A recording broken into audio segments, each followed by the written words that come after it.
Hello, everybody. I'm Daniel. I'm the founder of Startup CPG. If you are watching us on YouTube today, make sure you hit the subscribe button. This is going to be a banger. As you can see from my hat, I personally love data. It's one of my deepest loves. Sorry, it just is. I'm very excited to have Grant here from NielsenIQ. I really am a data guy. I go very deep, especially on sales data.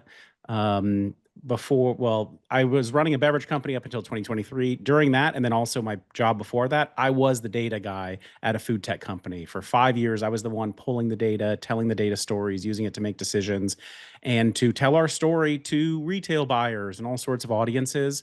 And I just really believe in the power of the data. I remember, so when I had the beverage company as well, things just really changed when I put together one really clever data slide that it didn't take so much like data morphing or anything.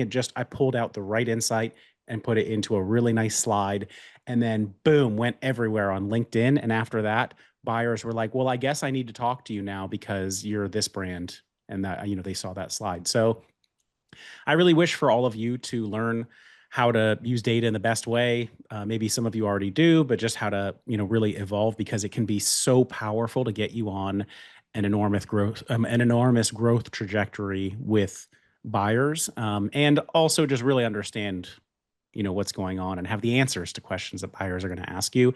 And we love to partner with Nielsen IQ.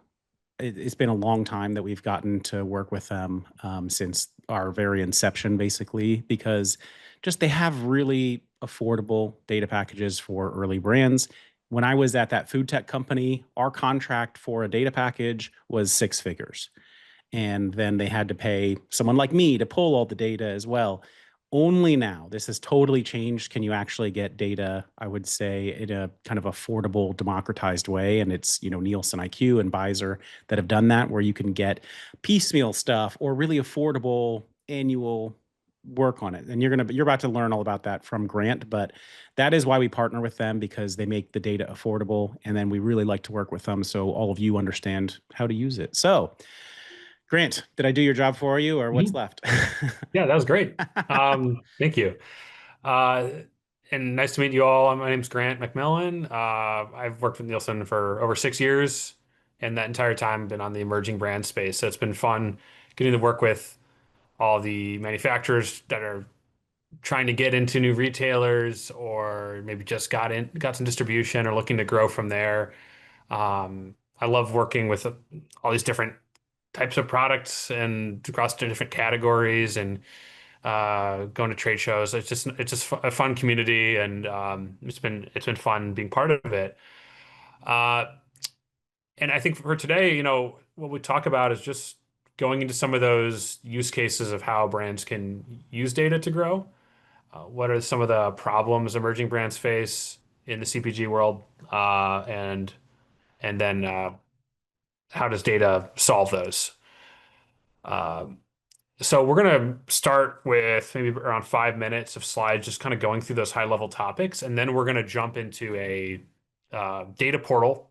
This is was alluded to a bit earlier, an emerging brands focused data portal called Byzzer that we created, I think 2020 it came out, and it's been a huge success for just getting the price a lot lower, getting way more data in the hands of emerging brands who really need it. So most of today's call will just be a demo where I'm kind of walking through some different reports, and then Daniel will be kind of chiming in as well throughout that. So we'll try to keep it more like simple language. How do I use this at a really basic level? Because I know there'll be some experienced data users on the call today listening in, but there'll also be some people just completely brand new to this. So I want to keep it simple for everyone. Um, Now, let's do it. And I also just dropped a couple links in here. We have a giveaway going on with Byzzer where one brand is going to win a full year of data. That's amazing. So the giveaway, the deadline to enter is tomorrow. So I just put that link in the chat, as well as after this, if you want to talk to their team one-on-one, I put the link in for that as well. Let's do it. Great. Great. So let's jump in here. Just really quick to introduce Nielsen. Um, we are a data measurement and analytics company. It's been around over 100 years. So Arthur Nielsen, who created the company, was one of the first people to invent like market research, which I think is really cool. So it's fun to work for a company that's been around so long. Uh, and we rebranded to Nielsen IQ. You also see our acronym NIQ as well. Um, and the way to think about us is we basically show you what is happening in the market you care about. So, for example, Whole Foods, we can show you what is selling there.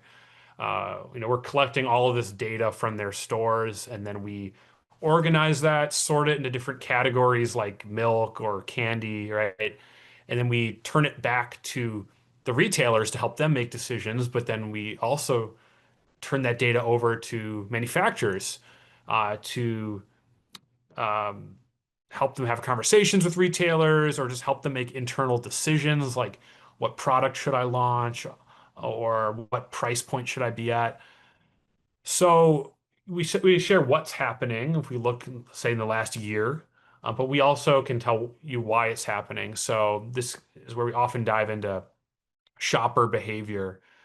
We have millions of shoppers telling us what they buy throughout the US. So it's really helpful for us to tell you, like, who is actually shopping my category? Is this changing over the last year? Um, there's some interesting trends that we've seen. I remember, actually, we're in the middle of huge shifts, for example, from brick and mortar over to online shoppers, and especially categories like personal care or pet care. The volume is already like half and half online versus in store. And that's been dramatically changing over the last few years. So it's really important for people to understand, like, how is my shopper different now? Should I change my marketing strategy? Um, and then we want to not just drop you with a bunch of data and say good luck. We want to actively help you use it.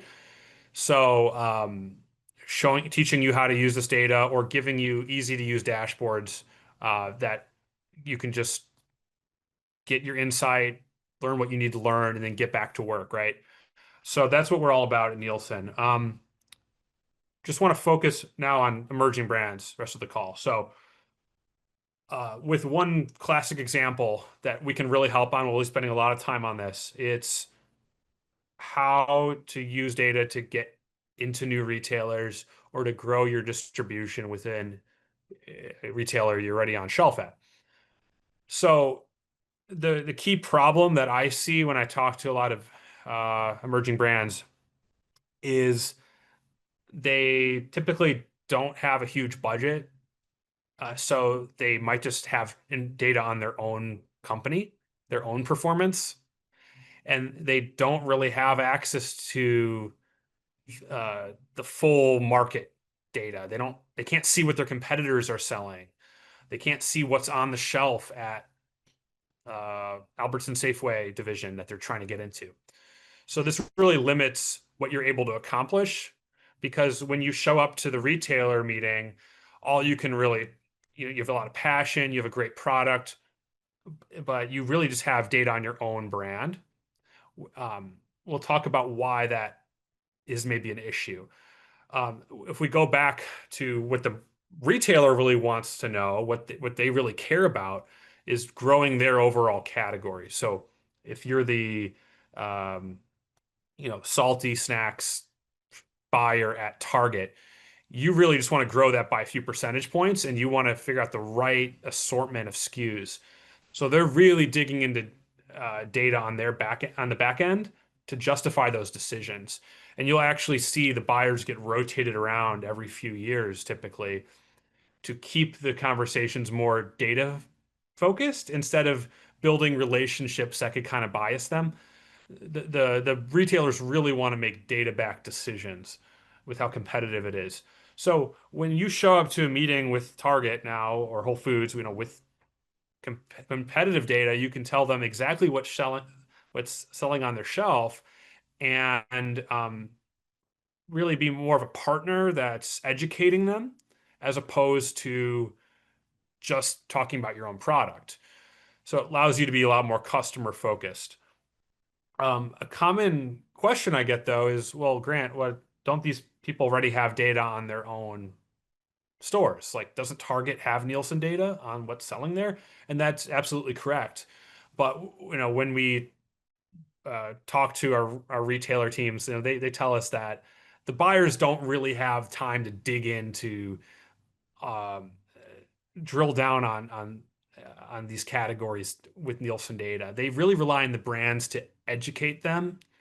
Uh, for example, a buyer might oversee an entire like pet care division at a retailer, but they're not going to know the recent trends on like freeze-dried dog treats and why that's really growing. So that buyer may completely be missing that trend, and if you bring that overall category trend to them and educate them, they're really going to see you as a partner. So that's why it's so important to have the competitive data before you go meet with retailers. I think it's just one final example is you could think you're up 10% year over year. You're thinking you're doing great. The rest of the category could be up 20%, and you wouldn't even know that you might actually be at risk at that retailer. So that's kind of the overall high level of the retailer pitch context. Um, just a couple more slides before we jump into the portal. I really briefly to summarize some of the key categories of the data we can bring you can bring into that conversation. Your bread and butter is going to be market measurement. So this would be just data on Whole Foods, data on the grocery channel in the US or the convenience store channel, the pet specialty channel. We can break out these different markets and you can drill in on specific brands. You can go down on SKU versus SKU type comparisons, see the full list of SKUs selling somewhere. Uh, Many of you will have heard of point of sale scanner data. For those of you who haven't, it's just when the barcode is scanned at the register, that data gets sent to Nielsen. So most of the data we're looking at today will be market measurement. Um, Consumer behavior and insights is another data source we collect on like shopper demographics. Um, if you want to know what income level your shoppers are, how many kids they have in their household in general, right? We can we have that information too. Um, Analytics would be models that really tell you what to do. So they're going to give you an active recommendation. So if it'll tell you like what your ideal price point should be. Should your price be 5 cents lower or 5 cents higher? It's going to read all the competitive information and really make a decision off of that. Really cool stuff. It also gets into promotion and assortment. Those are a bit more advanced types of data, but we've worked that in a really easy to digest way for emerging brands. So when we look at Byzzer today, the portal, the data portal, you're going to see all three of these types of data kind of harmonized for you in really easy to work with ways. Uh, I just sometimes visuals can be helpful when I'm describing data. So just to give a quick example, we're looking here at market measurement, point of sale data. So you can see it's this Whole Foods, and I've selected energy beverages, and I'm looking at the last 1 year of data. And I can just get a clear ranking of all the brands selling at Whole Foods. I've capped this at the top 7, but it would go down to even someone who has $1 in sales there. And I can just get a full brand ranking with various different metrics. Just give me some sense of what's happening there before I go talk to them. Um, Gives me an idea of benchmarking of what my share is. This really easy to work with report. So hopefully that's helpful for a quick snippet of example. Um, so I referenced this earlier, but Byzzer was created for emerging brands. We're going to get into this all a bit later, but you can see over on the right how there's some different drop downs. These are just an example of those markets I was talking about earlier. There's overall channels like grocery, where we're going to combine all the grocery stores in the US, but then we also can drill in on specific retailers. Like I can pick Albertsons Safeway, or I can drill down to Pavilions or to their other divisions. So I'm on the same page with them.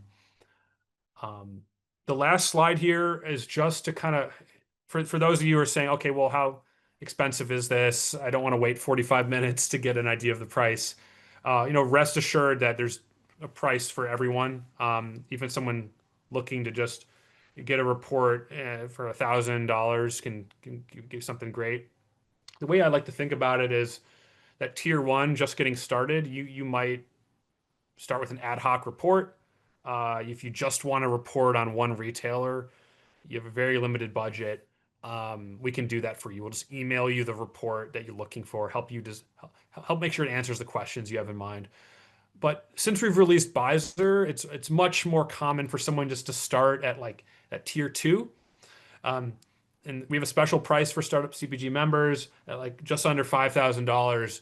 You can get access to 5 different retailers. You can get 20 reports throughout the year. So it's a lot of data. Um, and tier three would be expanding that so you get access to like every retailer we have. Um, More reports throughout the year, and it expands from there, but it is kind of a price for everyone. And this again, a reminder down at the bottom that that the free Byzzer Access giveaway we're doing. Make sure you sign up today or tomorrow as we're wrapping it up, and that would be access to that tier three of $10,000 package. Before I jump into the data portal, wanted to pause there. Um, Let's do it. Let's jump Yeah. in. Okay. Let's do Okay. it. And I Great. posted the link again here. If anyone wants to like get a custom quote, just getting started, whatever with the team, just click the link that I just put in the chat and they will be happy to chat with you and give you a custom quote. And they'll probably give you a little data sneak preview too. They're known to do that. Great. So I have Byzzer pulled up here. This is the landing page. We're immediately going to see some different dashboard reports. Uh, these have all been designed for people who are brand new to data to be able to use. So we just want it to be 15 seconds, make a couple quick selections, and then you have a report you're looking at. Um, it's easy as that. We'll go through a lot of these. There's a ton of reports separated by different use cases and categories. I can also, kind of ask business questions, like how effective are my promotions at driving sales? And it's going to isolate the reports that will be helpful for me to understand that. Or I can go by, more high level things like pricing or shopper behavior. So really easy to kind of find the report you're looking for with um, a tutorial for each that just kind of defines what the metrics we'll be looking at, percent change in distribution, all, et cetera, and a quick visual aid. So everything we need to kind of understand this is right here without having to spend a lot of time. Let's show an example of the brand ranking. I know I highlighted this earlier, but this is, and I'll show you again how I build this in a second, so you can see those steps. Let's talk a bit about again this Whole Foods energy beverages brand ranking for the last year of data. And by the way, Yeah, just so everyone knows, I asked yeah, Grant if, like, for today, I think we'll just kind of look at this shelf-stable energy beverages category, and probably we'll talk about Whole Foods a little bit. They have everything, but I thought it'd be nice just to give us kind of a case study to talk through. And I have a fair amount of experience in this category too, so I will definitely be asking questions. yeah. So right off the bat, we can see some high level metrics on the category. So I can see the size of the category, whether that's trending up or down, both on unit volume and dollar volume. Um, we'll get into velocity a bit later, but this is like how quickly the products are selling. Very important for your buyer. And then we have pricing. So the idea of these reports is they're kind of already built for you, and we just need to plug in a category, plug in a time period, pick a retailer, and then click run. Um, Let me show you how I build that. So first, I'm picking that product, right? So shelf-stable energy beverages. If I want to isolate it by only energy beverages that are, I don't know, organic or probably a bad example, or aluminum packages. I can do that with additional drop downs, but I can just move forward from here to picking my market, such as total grocery, or type in a retailer. And I'll just mention for Drop down. everybody that sometimes it is good to do those kind of filters because it depends what you're looking at, what you're trying to do. You may want to look at all of the shelf stable energy beverages at Whole Foods just because you want to understand the lay of the land and how certain competitors are showing up, what they're maybe you're trying to figure out who the bottom performers are to try to knock off or just what your comp should be. But let's say you're in Whole Foods already and you're just trying to tell a strong story to a buyer. You might want to, if there are certain categories, let's take like mayo, for example, where shoppers shop by pack size.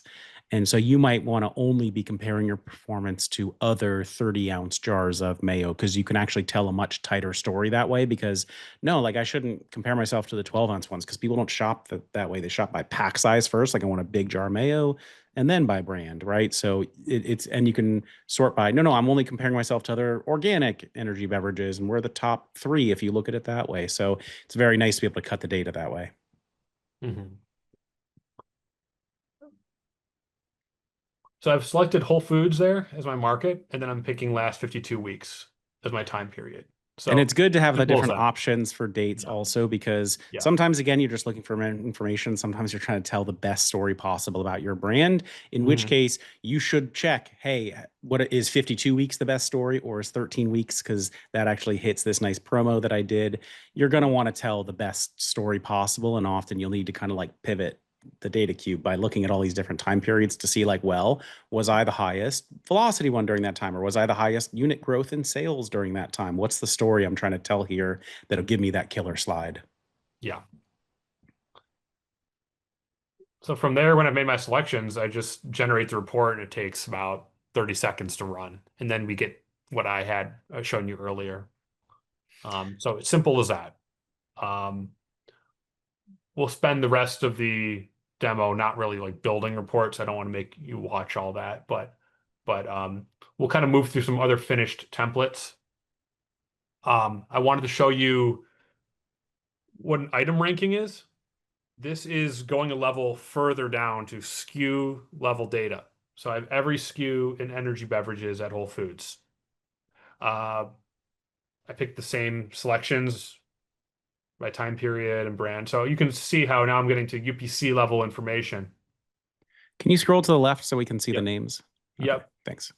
And for this report, I would export it into Excel. That's a common question I get. I like to personally work with things in a pivot table. And I can show you that a little bit later. The reason someone would go down to SKU level data, like how do I use this, right? Is rational SKU rationalization. So comparing your product head to head versus another SKU that's occupying the shelf space that you want is really effective.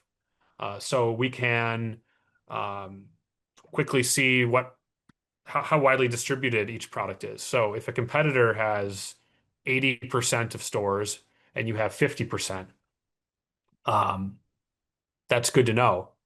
That knows that, okay, someone has that shelf space, um, and it's not me right now, so I can take that theoretically. Uh, velocity, I'll show you that a little bit later in a report I've created, but that would allow you to show that your SKU is selling more quickly than that competitor's SKU. Very helpful because if you had if you're in an equal amount of stores, you'd be making more money for the retailer. So that's why someone would go down to SKU level data. It is one of many reasons. Yes, it's a little bit more to work with. It looks a little bit more, slightly more overwhelming than a brand ranking, but the level of insights and the ways you can use this is just there's so much here, and we can help And you through that. just to add on that, like, yeah, I would look at both typically because I want to see how we're doing at the brand level, if we can eventually start ranking at the brand level. But, when you start initially, you're just going to be looking mainly at item level because you might only have one SKU and the competitors might have a bunch.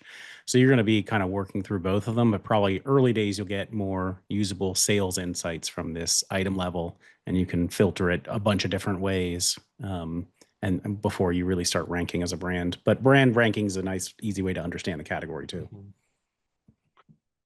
Let's jump over to market performance. So this is a very popular report. In this situation, I've selected shelf-stable energy beverages, and I picked the brand of Clean Cause for the last year. And what this will tell me is every retailer that Nielsen can break out that Clean Cause is selling at with what their sales are. They're the focus product. And I can see their rank at each retailer. So they're number 4 at Whole Foods in that category. So this can be helpful. Actually, some brands don't have a good sense of where they're selling if they're sold through distributors. If you want to see your own performance, just get a where are we being sold. But if I'm looking at a competitor, I can get a sense of who is taken in this maybe similar competitor, and where could I steal share from them? And by the way, this is the kind of thing that I would do where I'm like, okay, I want to get into Whole Foods. Oh, there's one brand that's down 19%. Okay, not to pick on not to not to pick on Clean Cause because I know that it's like a beautiful product with a very beautiful mission as well, but they're down 19%. I got to get my brand on shelf. I might be talking to the buyer about like, hey, they're not performing well. I'm performing well. And you should swap us out for one of their SKUs and give us that shelf space. Here's where I'm like, okay, if that's working, I want to see where else they're not doing so well on shelf as well. And let me approach those retailers. That might give me a good target list. Mhm. And some brands I talk to are very like geographic region focused. So like they might only be in the Chicago market, and they really want to isolate things that way. Um, by state level and just get a quick. I could have I selected retailers for this report, but in my menu I could have picked states, and it would have given me Clean Causes performance in every state in the U.S. So I can break things out that way, which I know for some of you on the call will be very helpful to know. Um, for example, you might be doing really well in Chicago, and then you can take that information. If you can isolate it down to just Chicago, you're going to look a lot better than if you ran a Nielsen report on the US level market, where you're going to be way further down on that list. But in Chicago, you might be the number 3 brand or something. So we have that ability to pick the data set that's going to make you look good. Whether that's a time period, as we alluded to earlier, you might look better in the last 13 weeks than the last year. We can isolate, find the best story for you. Oh, actually, you know what? I was going to jump to another area after that. Let's go over to data on demand. This is our like classic report builder page. Some of you may have seen these dashboards and you're saying, "Oh, it looks great," but I'm someone who likes to get a bit more customized with my report. Um, I don't want to be just picking from a few drop downs. So we do have that functionality you're used to having if you're that type of person who comes from that background. Some of you may also just like to get the raw data into Excel as fast as possible so you can work your magic on it if you're more comfortable with it. So I'd say this is something that the beginner won't use for the first month or so, but they'll quickly learn this is really the best one of the best ways to pull data, in my opinion. It'll also the reason I'm showing this is I don't want to just make you sit here and watch me build a report. I think as we're moving through these different menus, it's really helpful to see the level of detail you can drill down to. That's the main reason I wanted to show you this today. So, for example, shelf-stable energy beverages is our category. Um, we can drill down to subcategories underneath that, such as like reduced calorie or regular calorie. Um, I can make the decision if I want to go at a UPC level or if I just want a brand ranking. We kind of touched on that before. So I have all that flexibility here, but the thing I really wanted to show you here is what we call characteristics. So these are the different attributes for products like like flavor or organic or what type of packaging is it.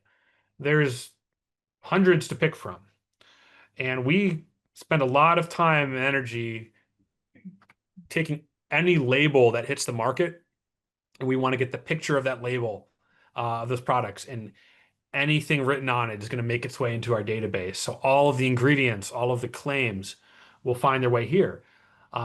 We'll talk, I'll show you a sample report of how that's helpful. Like if I can break out the flavor of every single product, how would that assist me? We'll come back to that in a bit. But just, I'll just add some yeah. comments on that where like man, I was working for a brand that had cookie dough and like it's not they really do think about it by flavors like okay, so if I only look at chocolate chip cookie dough flavors, then we are the second ranked one. Like that's pretty cool. Or if you're saying like because all of the flavors will have different kind of like incrementality, stuff like that. Okay, I don't need yet another chocolate chip, but like, oh, we're actually the first ranked birthday cake flavor. That's a story that you can tell. So being able to filter by that or by like sugar content, like I don't want to look at my energy drink versus sugar energy drinks because that's people don't shop that same way. But if you look at me for zero sugar energy drinks, here I am. So all of these things give you the ability to try to filter out relevant sets. Mhm. And Yeah. guys, if you have questions, feel free to drop them in the chat. I can answer some stuff while Grant is going. And if you have any big important ones, put them in the Q&A. Yeah, so this is I'm just on the left here. If you can see the level of detail we can get down to. I mean, it's really staggering, and it really any question you have about the market Also is good for deciding what kind of flavor to launch because yeah. in some categories like cookie dough, if you launch like some like an appleberry flavor, probably it's not going to do that well. There aren't going to be that many of them out there, but you can just kind of see the ranking of flavors within certain categories when you're thinking about innovation SKUs. Mhm. So let's jump over to markets again. I just want to give everyone a clear I know I touched on this a bit earlier, but let's scroll through. It's a very most common question I get actually is what markets you can report on. So you're going to see initially like convenience stores, drug stores. These are US level channels. So we pull in, you know, thousands of stores into here. Uh, total grocery, total liquor, FMCG. You know, this is some of you may be familiar with the channel MULO as another acronym, industry jargon, right? This is that same channel, right? So food, drug, mass, those type club, you know, those types of retailers are in there. Um, Energy beverages aren't sold here, so they're a little grayed out, but I've great pet specialty channel for those of you in that industry. Um, and just to give you that visual aid here, I was talking earlier about like states. So I can drill down on that. I can drill down on um, cities with those channels. And then of course I have the retailer drop downs. I kind of touched on this earlier, but I can just, you know, grab whatever retailer I want. So And there's some good stuff in there because, like, you yeah. might, oh, if I look at grocery or if I look at mass and grocery, like sometimes you get different rankings and you want to know which one you should Yeah. present to the retailer where you can have the strongest story. And then, like, yeah, if you're talking to a SoCal retailer or California retailer, you might have a story about how maybe not nationally, you're not the one with the best velocity, but actually in California you are, or in whatever state you're talking to. So that can be a cool way to look at it. You can also drill down to their particular banner, obviously, which can be really important. Also, there are geographies where you can look at just kind of competitors around them and how you rank there, or show them like, hey, I'm doing really well in your competitive geography, and you don't have me, so you're missing that. And then wrapping up the data on demand section, I mean, I have all my time period granularity. So some of you often ask, like, what granularity can I get to? It's everything you would hope to have. So I can drill down on specific weeks. So let me give you an example, like why this is important. If I ran a promo like a few months ago for like 4 weeks, I can I can create a group of four that 4 week period, and I can also look at like the 4 weeks before and the 4 weeks after, and so I can see was there a lift from that promotion? Should we run it again? Really helpful to be able to isolate with like that if I want to, but a lot of clients will just do, the 52-week data, which gets compared with the prior 52 weeks. Our data refreshes every week, so it's always fresh for you. And you have 3 years of back data at any given time. And then we get into metrics. So we have a whole world of Nielsen metrics here. The way you can understand your category by volume, like dollar units. You can get really deep into promotions. I think that's what I like to touch on here. So I can look at like um, I, I can break out temporary price reductions. I can break out displays. I can break out products that were sold with a feature coupon. So I can understand which types of promotion strategies are working best for me, but then also the competitors. If I look at my whole category and I see that all my competitors are using another promotion strategy, that's interesting information. Maybe they're all doing worse than me, but maybe they're doing better with that. We have really useful metrics like lift. That is where Nielsen's telling you a projection of, did that promo actually lead to like increased sales for you than if you had just hadn't done it at all. So I'd say promotions and pricing are areas where these metrics can really help you understand the correct decision to make, uh, or at least aid in your decision if you're between a few ideas. Doesn't hurt to look at that. Um, I wanted to show what an example of an export looks like. So I'm going to pull up my Excel spreadsheet. Um, I can format my data in a lot of ways, so it doesn't have to look like this is purely raw data that I exported from data on demand, but I could have it look a little more clean. I have a lot of flexibility to play with the layout. But we wanted to show you that uh, a few examples of like how do I analyze this? I think it really can connect the dots here. So I could just, of course, like create a pivot table, start dragging and dropping um, my categories. I can start, filtering between Whole Foods and grocery and Albertsons, right? So yeah, and let's jump over to some pivots that I've already built. But that gives you a sense of how easy it is. So here I could just recreate the brand ranking that I've already done. I already showed you earlier. I could just create that very easily with data on demand. It would also allow me to just filter quickly between, grocery or convenience, right? I wanted to show you that flavor ranking. Let me zoom in a little bit here. So why would those attributes be helpful? We talked about flavor, but picture this for any claim or attribute, any certification you're going for, right? What's the value of having that? Uh, but we're going to focus on flavor, and you'll see some of them aren't as helpful. Like this is kind of an all other bucket, like remaining flavor. But the vast majority of products have something written on it that we're pulling in. So the way we could use this is if, first of all, for new product innovation, if I'm between a few concepts or if I'm about to launch like let's say a cherry flavored energy beverage, and I saw it was down 21%, that might make me pause a little bit before I do that.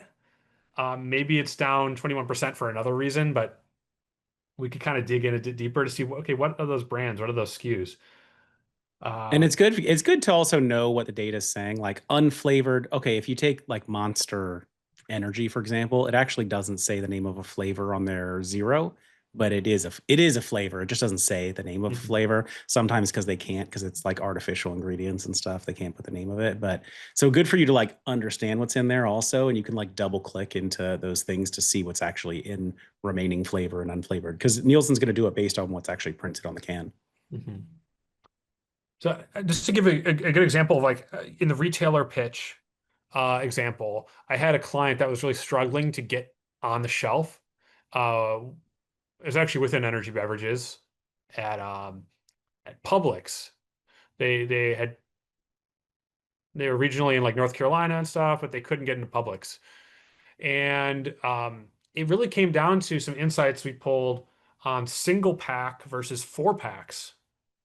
So we had that breakout in our data, and we allowed them to take a really compelling insight about how, hey, you really should carry a four pack. Um, Here's what we've done with our four packs outside of the market. So the buyer apparently was blown away, and the data looked so compelling, and it actually got that brand shelf space. Now, maybe they would have got the shelf space anyway without Nielsen. But the CEO who brought the data into that conversation told me that she had never seen a sales meeting go like that before. And she'd been in the industry a long time. It was her first time using data, kind of changing her process a little bit, working some data into it.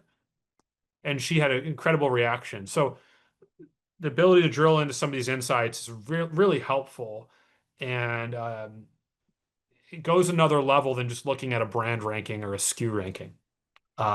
Really uncovers you being able to fully understand your category, be a full expert on your category, what's happening.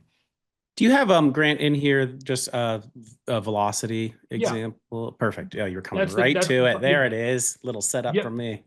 yep. So this is the final thing I want to show you in a pivot table format, but we're looking at Guayaki at Whole Foods last 52 weeks, and Ripping. They are ripping. we have a unit per store week selling. This is an example of velocity. So, I could filter by other brands if I wanted to, or I could reformat it to compare head to head.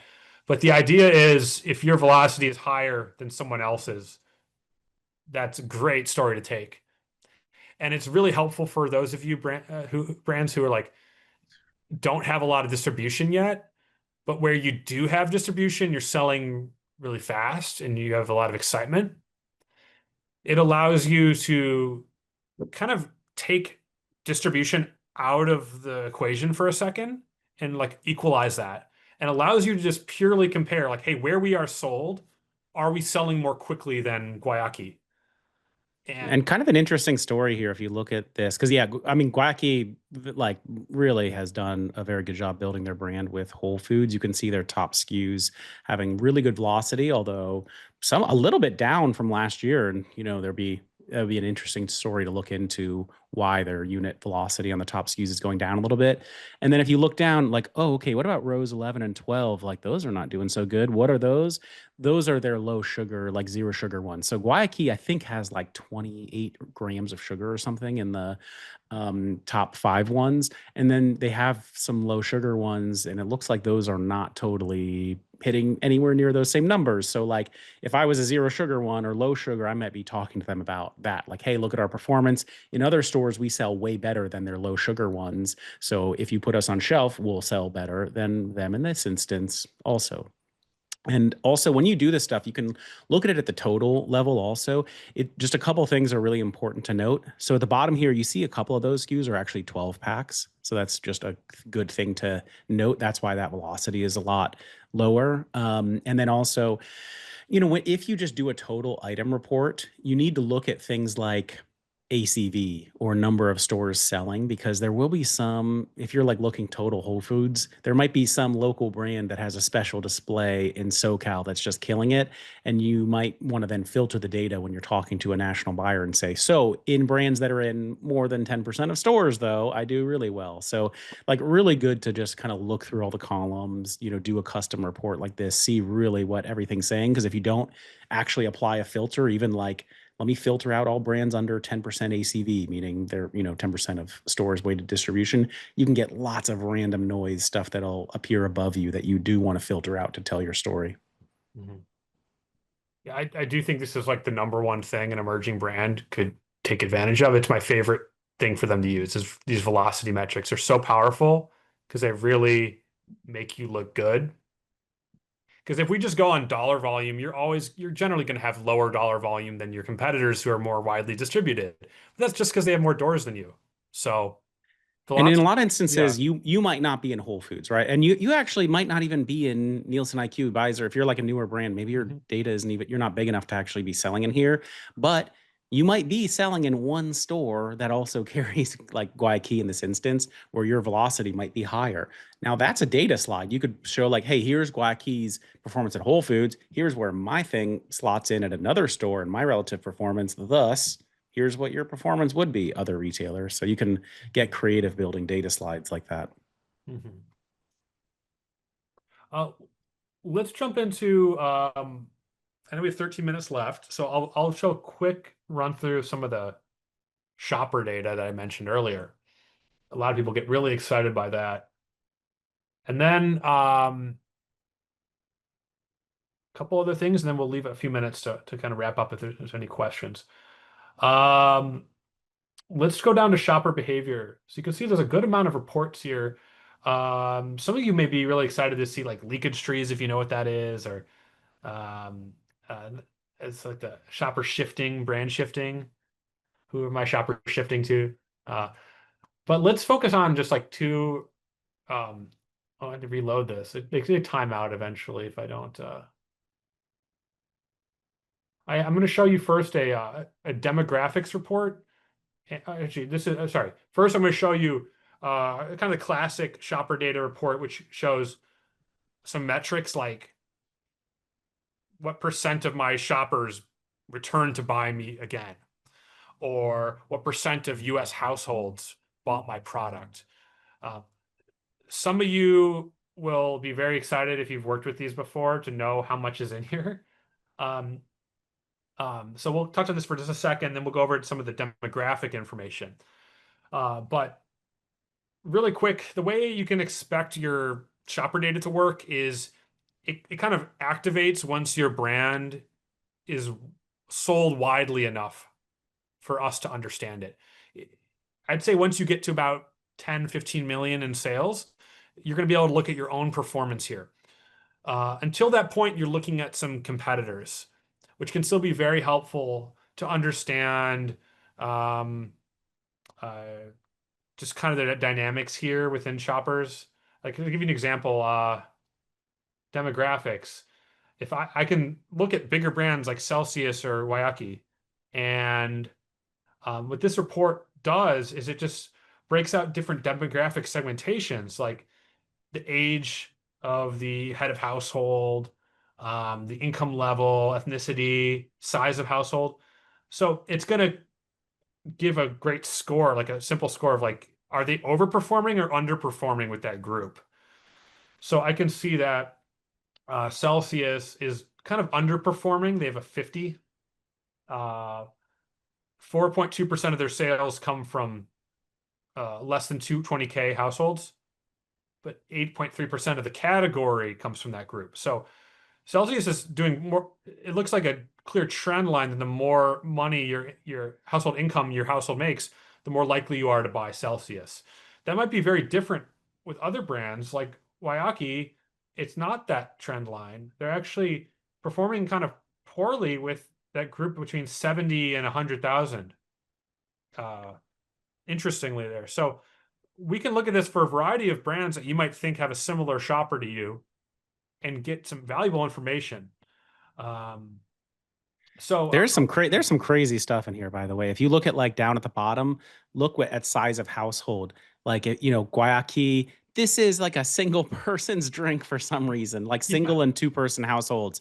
Once you start having kids, you're not over-indexing as much on this thing. And Celsius has a totally different distribution. Whereas if you look above, like, oh, they both really over-index on higher income households, so greater than 100K. They're both well over 100 would be kind of norm on the index, like if you're performing similarly in that demographic, but they're way over on higher income. If I were them, I'd be using that to talk to buyers like, hey, we're bringing higher income people into your stores because that's who buys us. So don't you want them in there buying big baskets, all that kind of stuff. Mhm. So let's jump really quickly to one of the best parts about Byzzer, which is our stories feature. Uh, this allows you to just, with those same types of drop-down menus we saw earlier, make a few selections like Whole Foods, here's my category, here's my brand. And then it will just generate a full PowerPoint presentation for you with graphs, charts, data filled in. So this is since we released this like a year and a half or so ago, it's been one of our more popular features. There's a variety of different contexts. There's like the category review, there's the category management um, type of slide deck. The idea is it's going to churn out like 30 slides, and then you can just pick maybe one or two visualizations that you really like, and then you can just throw those into your pitch deck. So we really don't want you to have to reevaluate how you do your entire sales story. You've gotten far already with your product and your passion, and you have a great pitch already. We're just talking about supplementing it with a few strategic uses of data, which make a huge difference. Let's share an example of a sample story that was made, just to give you a sense of what some of this looks like. We're not going to really read the data or spend too much time here. I just want to kind of click through. So you can see it looks pretty nice, right? And it's plugging in some metrics from the point of sale data. So this was all generated by Byzzer automatically. So we might like some of these and just throw them into our pitch deck. So this is a massive time saver for you. And think about, you're getting all this data for, $5,000. That can be, if that's saving you hours and hours of work, and it helps you get into an extra retailer, even one extra retailer you got into across the year. I mean, that's where you kind of think of that the ROI. So that's an example of stories. And then really quick, I want to show you alerts, and then we'll kind of jump back for wrap up. Alerts are a final really cool part of Byzzer, where we can get an email update on something that we care about. So if I want to be kept aware of pricing changes in energy beverages, keep an eye on a few competitors to see if they drop price, I will get an email notification. So it will look like this. It will, again, automatically generate this, plugging in some data. So I can do this for distribution, for just sales trends, right? I can pick different competitors I want to keep an eye on. So just a nice little feature that helps read the data for you and get it to you in your email. There's a lot of other exciting things about Byzzer. We didn't really touch on the analytics. I mentioned there was three types of big data that was in here, but analytics would be those like telling you what to do, telling you what price or assortment to use. That's definitely in here. Um, we're happy to give a more in-depth demo for your team and kind of scope it out on the exact categories that you're interested in. So definitely you can get in touch with us if you're interested in in exploring more of this. We're also, of course, happy to send sample reports. So if you want me to give you a list of all the SKUs in a category at Whole Foods, we can send that report. It won't have the dollar volume metrics and all that. That will be blank, but you can get a sense of what the report would look like and get a sense of, hey, are you showing up in it the way you want to show up? You might have some outdated packaging that you need to send us in the new stuff so that you're looking at your best when a competitor takes in Nielsen data to that meeting. So even if you don't buy Nielsen data, um, sending in your label so you're looking the best you can is highly recommended, and that's completely free to do that. So from there, I'll kind of jump back to that slide of just kind of reminding you about that giveaway. Make sure you sign up for that to have a chance to win access. And I guess we'll just kind of open up to any Yeah. questions. So I just pasted the link, and yeah, guys, hit any questions you have right now in the chat or in the Q&A, whether it's about this specific portal or just kind of overall data questions. Happy to answer either. I just pasted again. If you want to talk to the Nielsen team, just click the link in the chat that I just posted. There, they will talk to you. They'll probably show you some cool stuff about your category even. So I definitely highly recommend a chat with them. They're nice people. And then just one more time, I'm posting the link for the giveaway, which ends tomorrow. So definitely take advantage of that stuff. Tanya asked, are on-pack claims captured in the data? In case you want to see what's trending, yes, they are. Anything that's on pack that's written could be categorized there. Most of the stuff will be. So if it's like there's a non-GMO claim, or if there's organic, then that can be coded. There is one category called, I think, organic claim or not, and then others. Yeah. So you can filter for a lot of that stuff. It's not always like 1,000,000% accurate, because there could be changes in packaging, but it's pretty good directionally, but you'll always want to kind of dig through and make sure it is doing what you think it's doing. Things can also be written different ways, like non-GMO versus certified non-GMO, or like does not contain gluten versus gluten-free. So it's good to kind of look through some of that stuff. Um, Other questions?